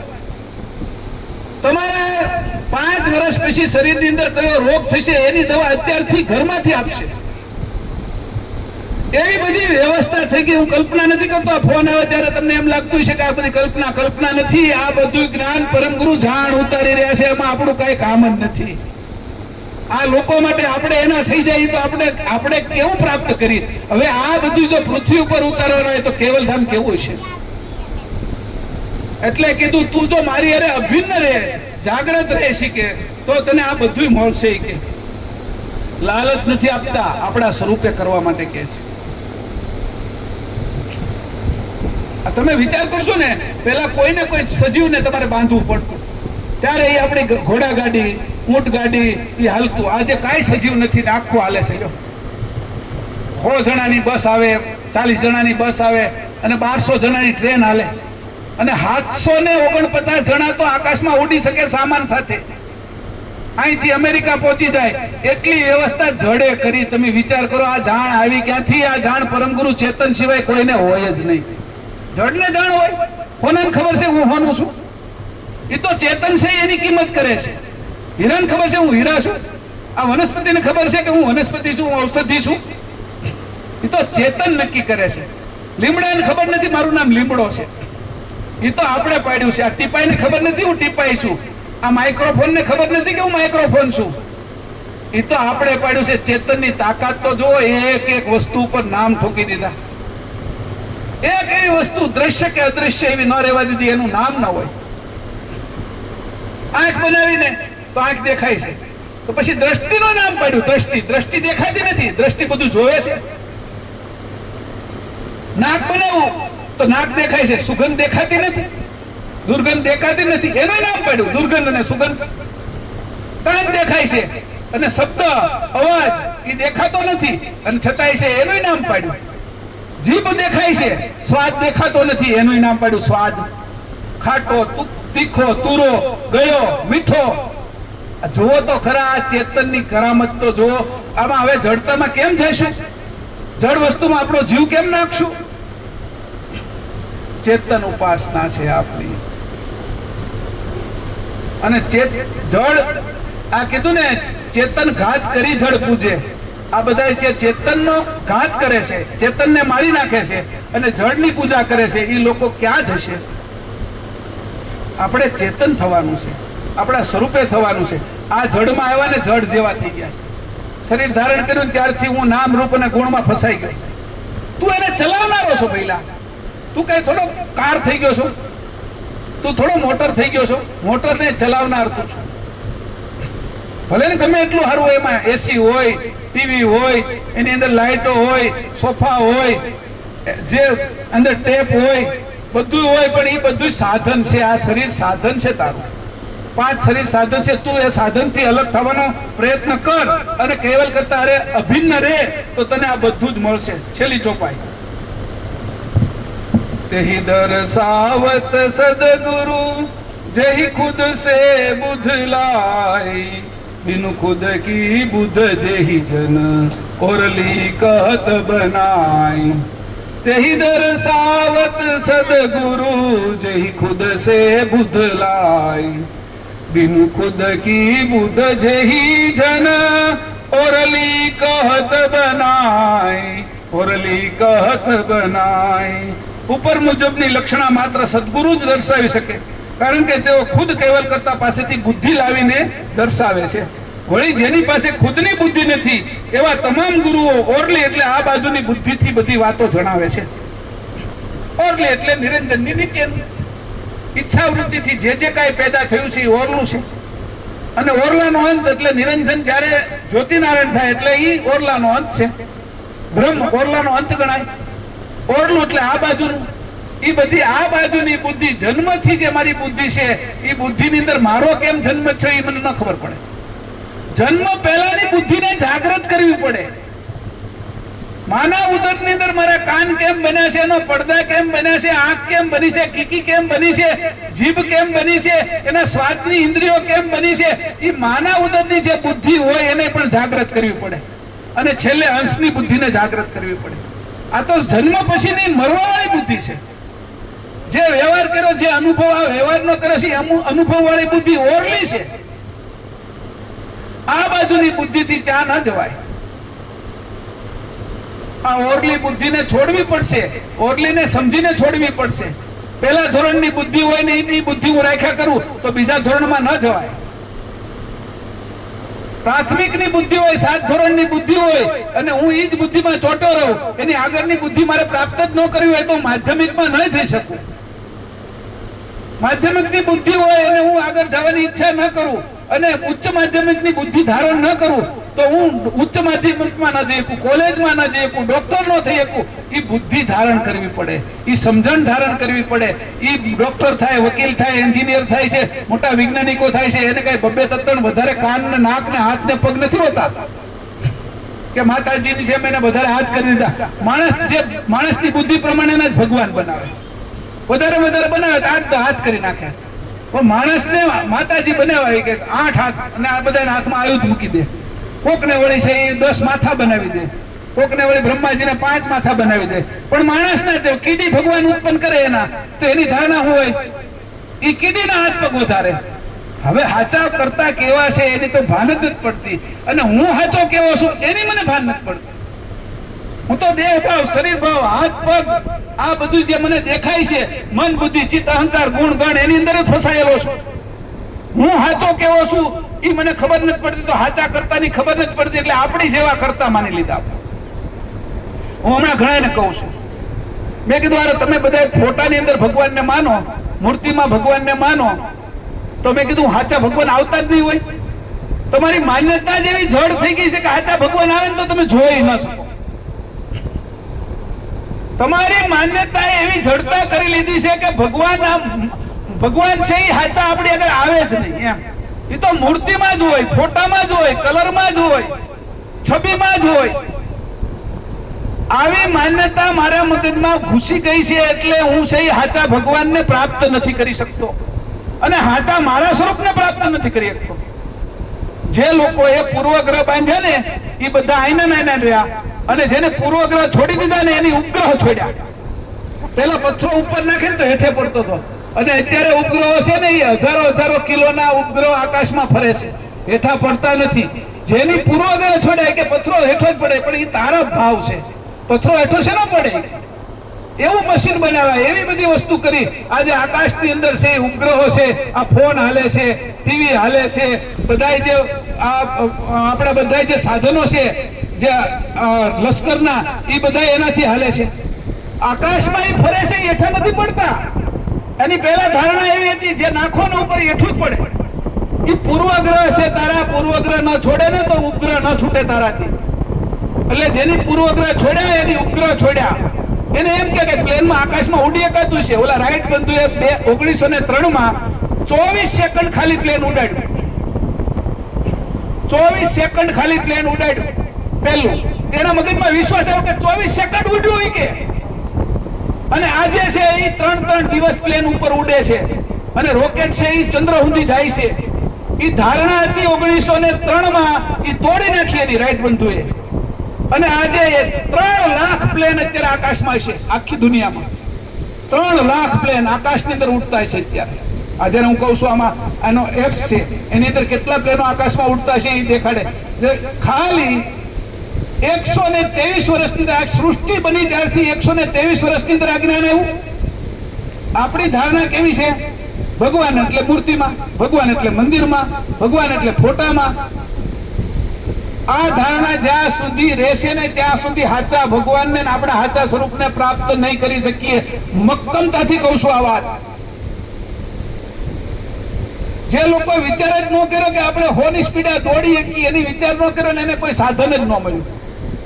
એની જેની વિચાર કરો ને હોની સ્પીડે દોડી શકી એ આજે 300 350 સ્પીડની બુલેટ ટ્રેનો દોડાવતા થઈ ગયા. પગમાં એટલી ગતિ હોય કે 10 કિલોમીટરની સ્પીડે દોડી શકે, એનાથી વધારે ન દોડે. ઘોડાની સ્પીડ હોય તો 30 કિલોમીટરની સ્પીડ 1 કલાકમાં ઘોડો કાપી શકે. એ ગતિ જેના મનમાં ભરેલી હોય એ ક્યાંથી આકાશમાં ઉડી શકે? પેલા એમ કહેતા ગામ ફરે પણ ગાડું ન ફરે, પેલા ગાડું ફરે પણ ગામ ન ફરે. આજે ગામ ફરે આખા. હમણાં સ્ટીમર ની અંદર ગયો 10,000 લોકો સ્ટીમર ની અંદર હોય. બોલો વિચાર કરો, 2,000 તો એના માણસો હોય કામ કરવા વાળા. 14 માળની હોય, અંદર મોટા બજારો હોય, 3 4 તો સ્વિમિંગ પુલ હોય, 2 હેલિકોપ્ટરો હોય, એવડી મોટી સ્ટીમરો ગામ ફરે, ગામ નહીં તાલુકા ફરે. એ માન્યતા હતી, તોડી નાખી ત્યારે. આવી બધી જડ માન્યતાઓ નહીં તોડીને તો આપણે ચેતન ગતિ પ્રાપ્ત નહીં કરીએ. અહીંયા પરમ ગુરુએ કીધું છે આ ઓરલી કહત બનાય, આ બનાવટ વાળી બધી છોડવી પડશે, આ બધી ઓરલી વાતમાંથી નીકળવું પડશે અને સાચા ચેતન થવું પડશે. સાચા ચેતન થઈશું ત્યારે પરમ ગુરુ છે એ આપણા દ્વારે ઉભેલા છે, જાણ સ્વરૂપ છે. આ આંખે ન દેખાય તો આંખો ગોતશું નવી. આપણે ક્યાં લોહી બનાવે, લોહી ની અંદર દેખાતું નહોતું, આપણે અંદર આ ટાઇફોઇડ છે, આ મેલેરિયા છે, આ ડેન્ગ્યુ છે, તો એને સૂક્ષ્મદર્શક બનાવ્યું અને જોઈ લીધું કે આમાં કયા રોગના જંતુ છે લોહીમાં, અને રિપોર્ટ કાઢ્યો. આંખ ન જોઈએ કે તો નવી આંખ બનાવી. આકાશમાં નહોતું જોઈએ કાતું તો દૂરબીનો બનાવ્યા. મનુષ્ય બનાવી કે હાથી થાકી જાય, ઘોડો થાકી જાય તો એ કઈ બસ નો બનાવે, એ કઈ ટ્રેન નો બનાવે. પક્ષી થાકી જાય કે મારે બેહીન મારે ઉડવું છે, એ કઈ ગમે એવડું મોટું પક્ષી હોય એ મનુષ્ય બનાવીએ કે આકાશમાં ઉડવાના સાધનો. તો આપણે બનાવીશું આ મનુષ્યની બુદ્ધિ. મનુષ્યને પરમ ગુરુએ વિશેષ બુદ્ધિ આપી છે, વિશેષ સમજણ આપી છે. તો પછી આ ઝીણી વાતમાં હું કામ પડ્યું રહેવું?